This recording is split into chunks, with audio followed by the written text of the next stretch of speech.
ಇದು ನಾವು ಇನ್ಸೆಂಟಿವ್ ಸ್ಪೈರೋಮೀಟರ್ ಅಂತ ಕರಿತೀವಿ. ಈ ಇನ್ಸೆಂಟಿವ್ ಸ್ಪೈರೋಮೀಟರನ್ನು ಹೇಗೆ ಬಳಕೆ ಮಾಡಬೇಕಂತ ನಾನು ಕರೆಕ್ಟಾಗಿ ಹೇಳ್ತೇನೆ.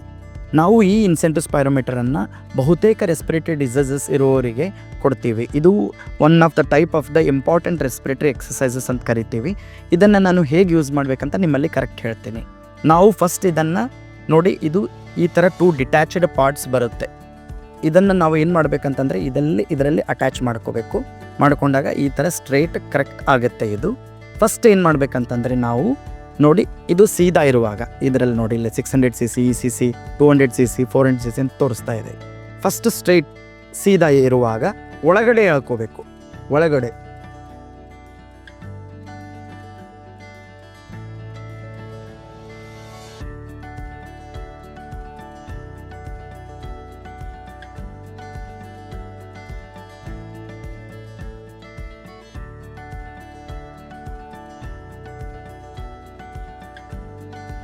ಓಕೆ. ಒಂದು ಸಲ ಮಾಡಿದಾಗ ನಾವು ಸೀದಾ ಹಿಡಿದಾಗ ಒಳಗೆ ಎಳ್ಕೊಂಬ ಪ್ರೊಸೀಜರ್ 4 ಸಲ ಎಕ್ಸಸೈಸ್ ಮಾಡಬೇಕು. ಹಾಗೂ ಇದನ್ನು ನಾವು ಉಲ್ಟಾ ಮಾಡಿದಾಗ ಈ ಥರ ಉಲ್ಟಾ ಮಾಡಿ, ಸೀದಾ ಇದ್ದಾಗ ನಾವು ಒಳಗಡೆ ಎಳ್ಕೊಂಡಿವಿ, ಉಲ್ಟಾ ಮಾಡಿದಾಗ ಇದರಲ್ಲಿ ಊದಬೇಕು. ಈಗ ನೋಡಿ 4 ಸಲ.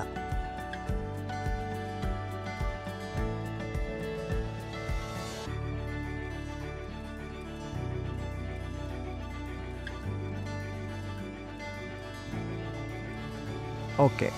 ಸೊ ಎವ್ರಿ ಟೈಮ್ ನೀವು ಯೂಸ್ ಮಾಡಿದಾಗ ಸೀದಾ 4 ಸಲ ಜಗ್ಗೋದು, ಉಲ್ಟಾ ಮಾಡಿ 4 ಸಲ ಊದೋದು.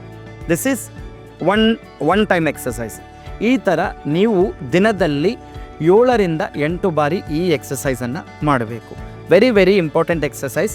ಇದನ್ನು ನಾವು ಇನ್ಸೆಂಟಿವ್ ಸ್ಪೈರೋಮೀಟರ್ ಅಂತ ಕರಿತೀವಿ. ಭಾಳ ಕಾಮನ್ ಆಗಿ ನಿಮಗೆ ಎಲ್ಲ ಕಡೆ ಸಿಗುತ್ತದೆ.